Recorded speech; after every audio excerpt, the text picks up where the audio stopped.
ang nakaraan. Bakit ka nagpalaglag? Diba dapat maging masaya kayo na wala na kayong problema? Hindi ka na ba talaga natatakot sa Diyos? Nasaan ba yung Diyos nung kailangan ko siya? Pinalaglag mo yung anak natin, hindi mo malaman sinabi sa akin.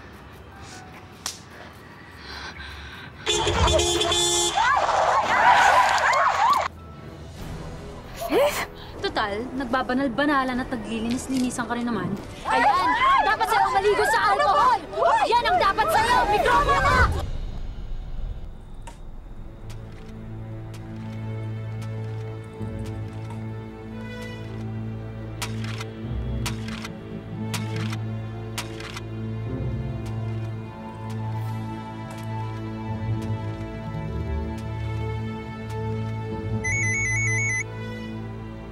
Hello, babe.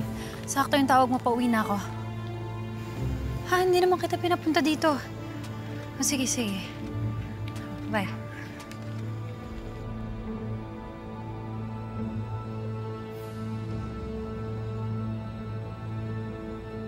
Nagbalik ka na naman dito para ano guluhin ang buhay ng anak ko! Sasabihin mo na naman ang buhay ng anak ko! Ma!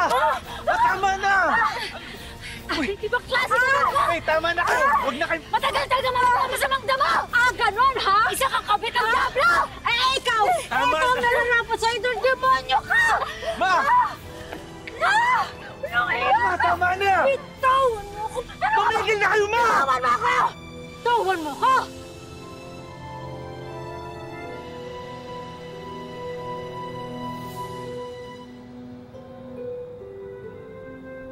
Kailangan magamot ka agad natin to. Talaga tutulungan mo pa? Ka talaga? Tigas-tigas sa ulo. Ano ka ba naman, Peter? Ikaw talaga ang tigas-tigas talaga ng ulo mo. Hoy!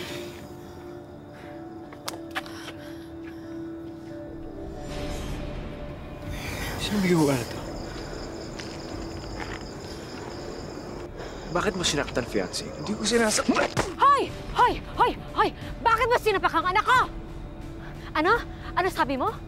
Fiancé? Yan? Yan fiancé mo? Ha? Iba rin ano? May pumato sa diskarsyada babaeng yan? Hoy, hoy, hoy. Wala kang karapatan bastusin na magiging asawa ko.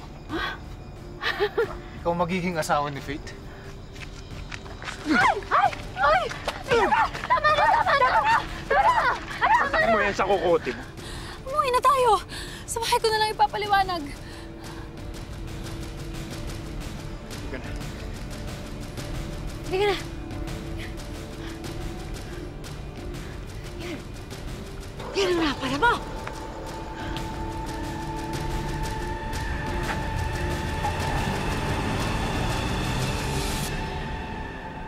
Nang mag-cruise muli ang landas ni Faith at ang dating kasintahang si Peter, kasama ang mahadera nitong ina na si Leia, tila nanumbalik ang kalbaryong sinapit niya. Ngayong panahon ng penitensya, paano ibibigay ni Faith ang pagpapatawad, gayong tila hindi naman ito hinihingi ng mga taong nanakit sa kanya? Panoorin natin ang mga susunod na eksena sa part 2 ng Tadhana. Kain ka, Sana puruhan ko pa siya.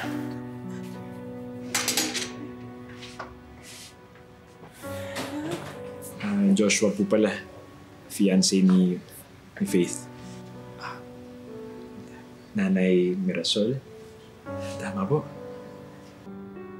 Alam mo yung pangalan ko. Nakwento ba ako ni Faith sa'yo? Babe, tumaman na lang ako ng linisin to. Anak? May mga sugat ka. Paano yan?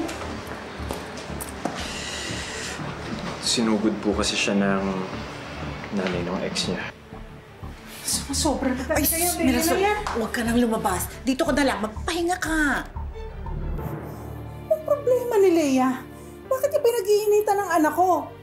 Hindi pa ba siya masaya na magiging pare yung anak niya? Magpapare si Peter?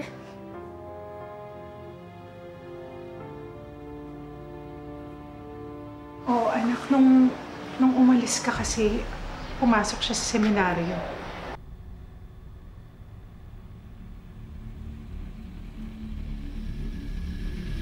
Faith. Anong ginagawa mo? Ika, Alice. Bumalik tayo sa Maynila, di ba ayaw ko naman dito? Bakit naman? Porkit ba nalaman mo na magpapari yung ex mo? Aalis na tayo?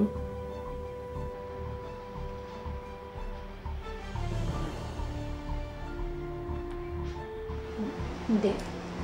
Oo. Hindi naman pala eh. Pues wala tayong rason para umalis. We're staying here for a couple of days. Okay?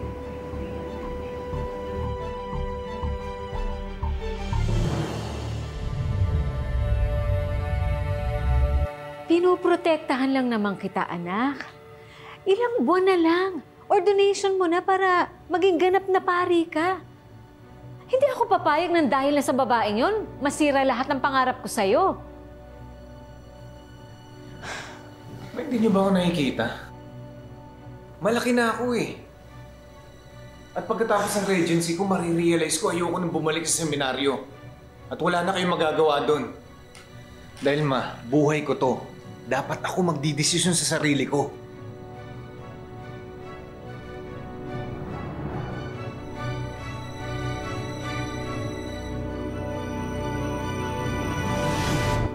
My brothers and sisters in Christ, hindi madaling magpatawad.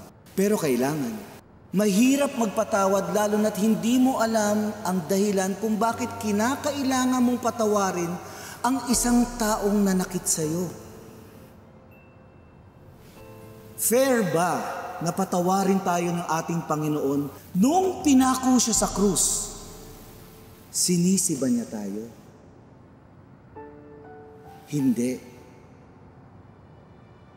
Dahil ang tunay na pagpapatawad ay walang hinihinghing kondisyon.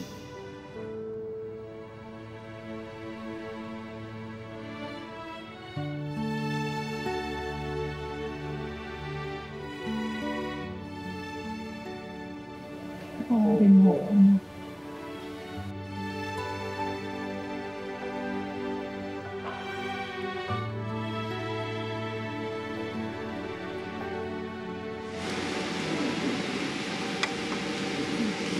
Babe, mag-CR lang ako, ha?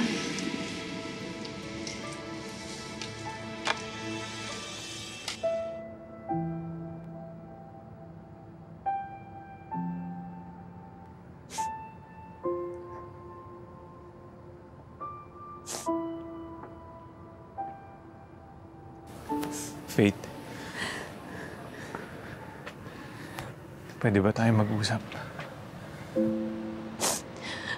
Kung meron man tayo dapat pag-usapan na tapos na yun 10 years ago pa. Pero hanggang ngayon, nuusig pa rin ang konsensya ko. Siya nga? Araw-araw kong pinagsisisi yung nangyari sa atin.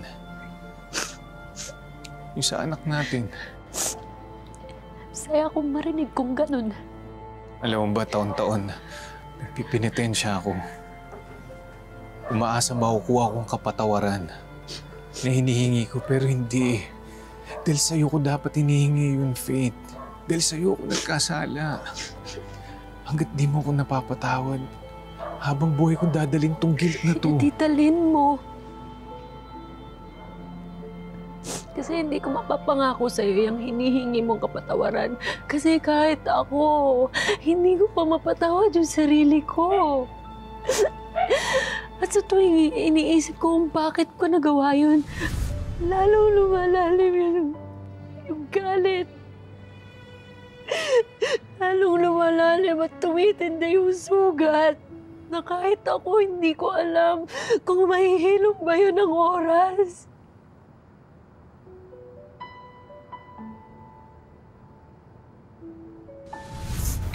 Buntis ka? Por Diyos, por Santo, Faith! Peter, please. Please, please. Hindi ko alam gagawin ko. Peter, hindi ko alam ang gagawin ko. Hindi na namin problema yon. At wala kaming pakialam kahit saan pang sabsaban mo iire ang anak mo.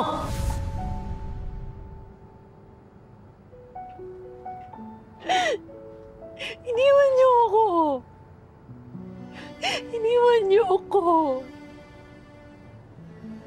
Iniwan niyo ako sa panahon kailangan ko kayo. Ikaw pinabayaan mo ako.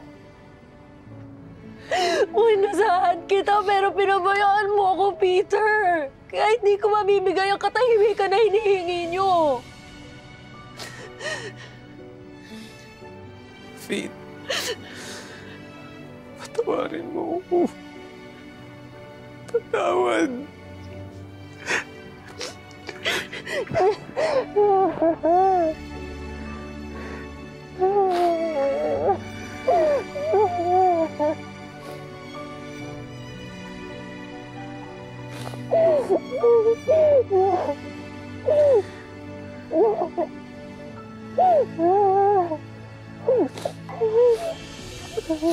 Faith.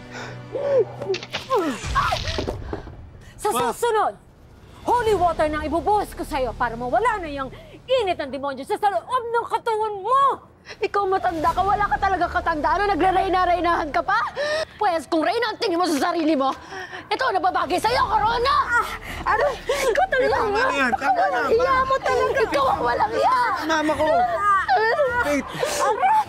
Arat! Tama na!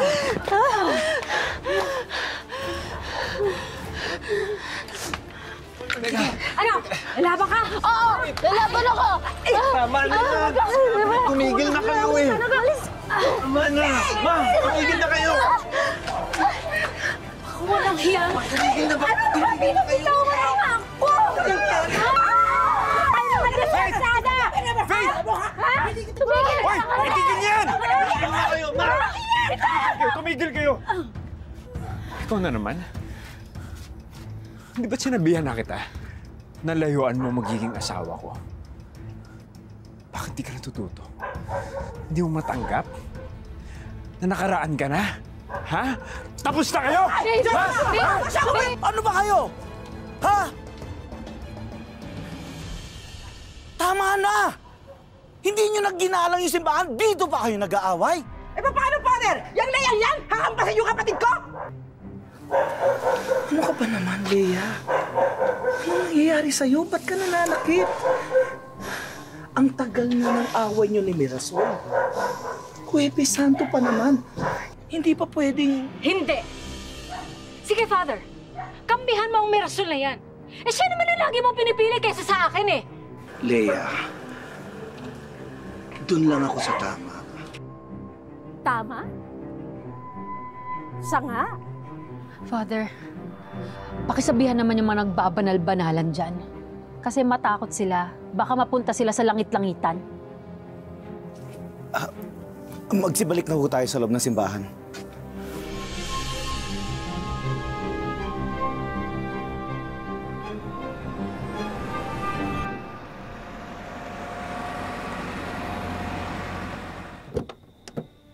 Leia. Anong ginagawa mo dito, Mirasol? Baka hihingi ka ng tawad sa kasalanan ginawa mo at ng anak mo?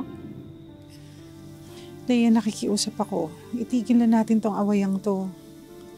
Tigilan mo na ang anak ko. Ikakasal na siya. Wala na rin makakapigil sa kagustuhan mo na magpari si Peter. Bakit?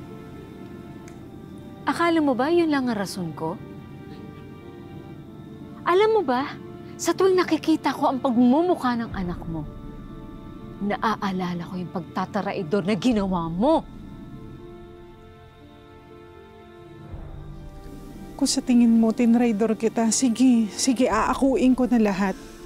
Pero sa akin ka gumanti, huwag sa anak ko.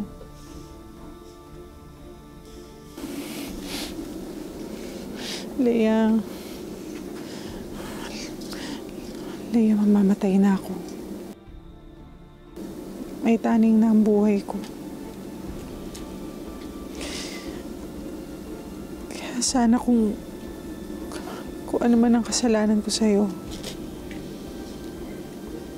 sana mapatawad mo na ako.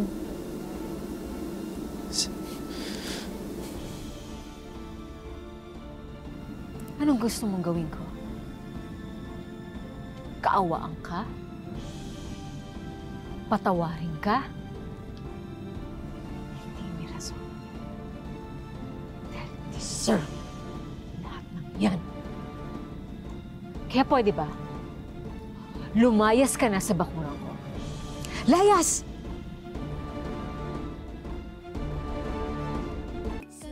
May gusto ka bang ikumpisal? Masaya ako na nakikita ko nagdudusa ang nanay ko. Masaya ako na nakikita kong hindi matahimik yung taong inibig ko na iniwan ako. Masaya ako na nakikita ko nahihirapan silang lahat.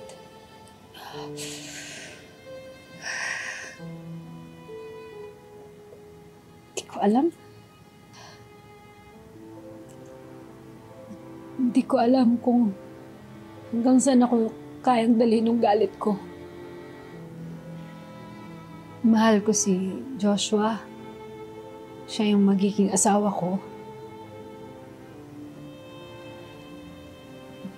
Pero nung makita ko ulit si Peter, hindi ko alam kung ano yung nararamdaman ko. Hindi ko maintindihan. Akala ko naubos na ng galit yung pagmamahal na nararamdaman ko sa kanya, pero hindi pala.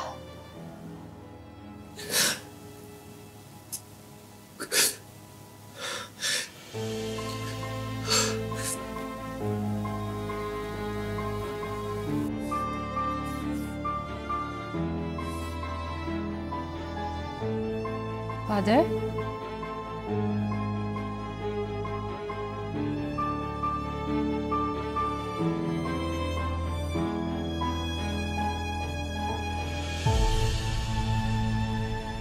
Father, hindi niyo po natatanong pero philanthropist po yan si Joshua. Nakapagpatayo na po yan ng 2 parish church sa Laguna. Ah, talaga ba? Naku, Joshua, maraming salamat sa lahat ng tulong mo sa simbahan. Kung gusto niyo, Father, magpatayo tayo ng bagong simbahan dito sa Dolores.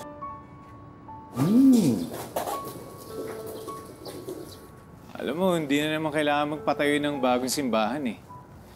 Diba? Bago tayo tumulong, dapat alamin muna natin kung ano yung pangangailangan ng parokya. Imbis na magpagawa tayo ng simbahan, bakit hindi natin ayusin ang sirang nakaraan? Ibig ko sabihin, bakit hindi natin ayusin ang mga sirang kampanaryo na dahil sa bagyo, sirang pader na dahil sa lindol, at sirang pananampalataya ng mga tao? Yan ang kailangan ng Dolores. Yan ang kailangan natin ibigay sa parokya. Hindi ang bagong simbahan.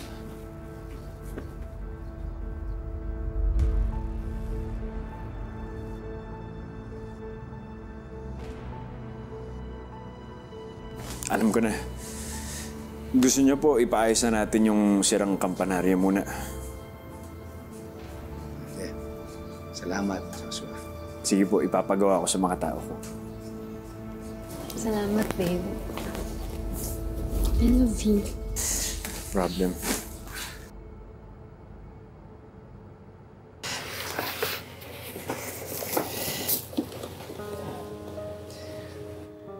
Bumili po pala ako ng gamot na pang 1-month supply para hindi na magbalik-balik si Tito Honor sa pharmacy. Tapos meron din ako ditong prutas na pangpalakas mo.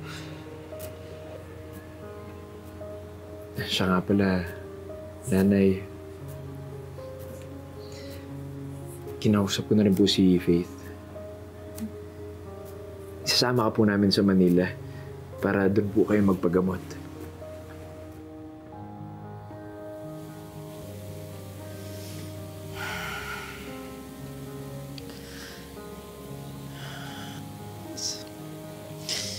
Salamat, Joshua. Salamat at dumating ka sa buhay ng anak ko. Salamat at nakilala pa kita.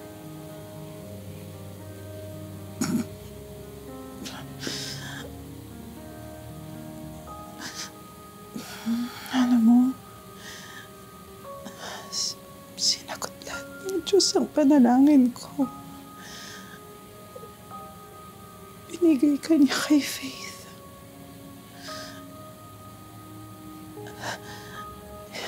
Nihiling ko lang sa'yo, Joshua.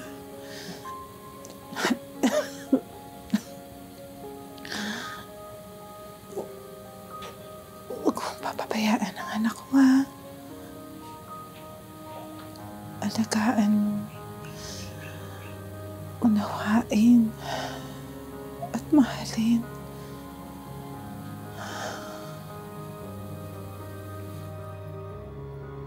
Marami pa po tayong pagsasamahan.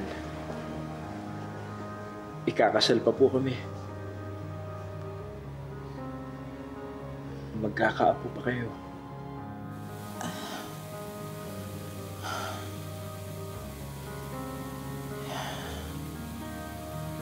Hindi ko alam.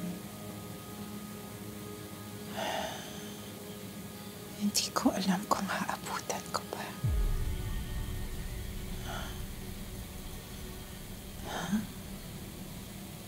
Nanay?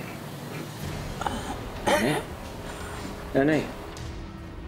Nanay? Nanay! Nanay Mirasol! Nanay Mirasol! Tumawag sa akin si Joshua at si Tito Honor. Bakit naman di ka nagpadala sa ospital? Ang tigas din naman ang ulo nyo eh. Kailangan nyo nga di ba magpagamot?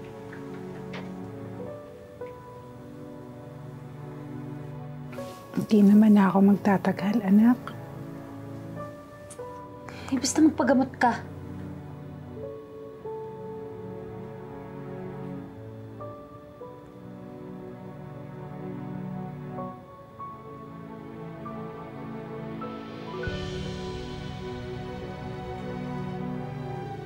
Wala akong ibang gamot na kailangan ko di ang mapatawad mo, Faith.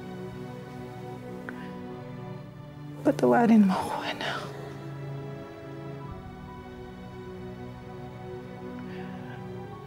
Anak kita. Galing ka sa akin.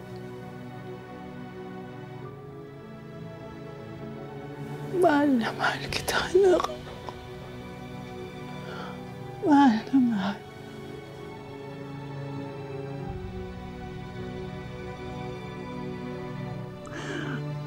Mahal kita.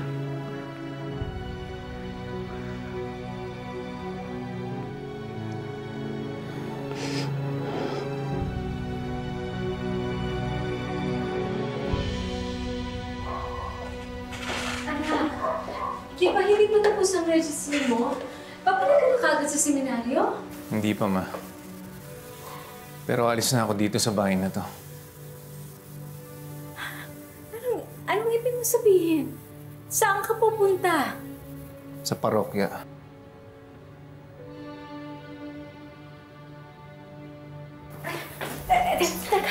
Teka. Ma, sinubukan ko kayong intindihin. Alam ng Diyos yun, Ma. Pero hindi ko makita sa inyo na gusto niyo magbago. At saka, Ma, hindi nasusukat sa pagiging mabuting Kristiyano ang dala sa pagpunta sa simbahan. Mamahal ko kayo. Kaya lalayo ko sa inyo bago pa kita katuluyang kamuhian. Anak, huwag mo naman akong iwan. Si Faith ba ang may sabi nito? Pwede ba tama na? Tama na yung pandadami kay Faith. Itigil niyo na yung pananakit sa kanya. Dahil kung hindi, tuluyan na akong lalayo sa inyo. At hindi na ako magpapakita.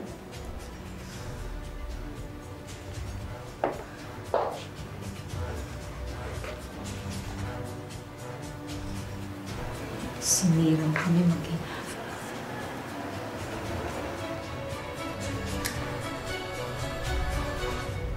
Kaya sisirain ko ang buhay mo. Oras na para malaman ng buong bayan ang totoo. Lee ang pamilya.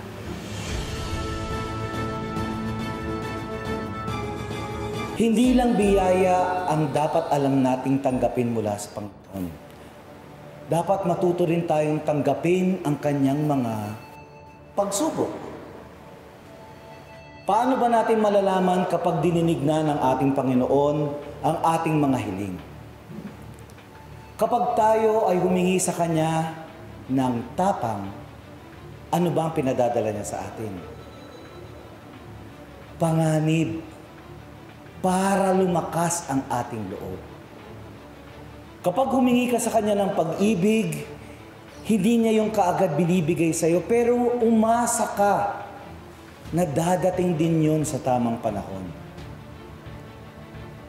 At kapag humingi ka sa Kanya ng lakas, ano ang binibigay niya sa'yo? Mga pagsubok para maging matatag ka.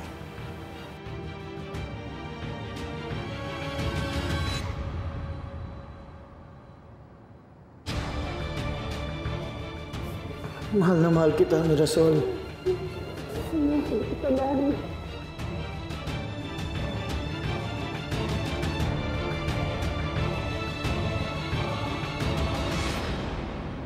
Kung kailan naman tila handa na magpatawad si Faith, tila latigong humampas sa kanya ang iskandalong pinakawalan ni Leia. Kung mangyari sa inyo ito, ano ang gagawin nyo?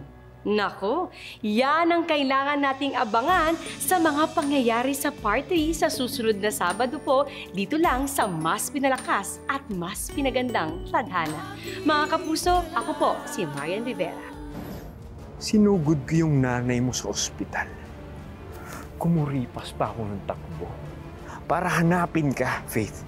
Joshua. At ito yung madadatnan ko. Joshua, nagkakamali ka. Wala naman kaming ginagawa masama ni Faith. Nag-uusap lang kami. Nag-uusap? Hayop ka. Babe, tama na. Sinabi nag-uusap lang kami. Ano ba nangyayari sa'yo? Hoy, tumigil na nga kayo! Tumigil ka na!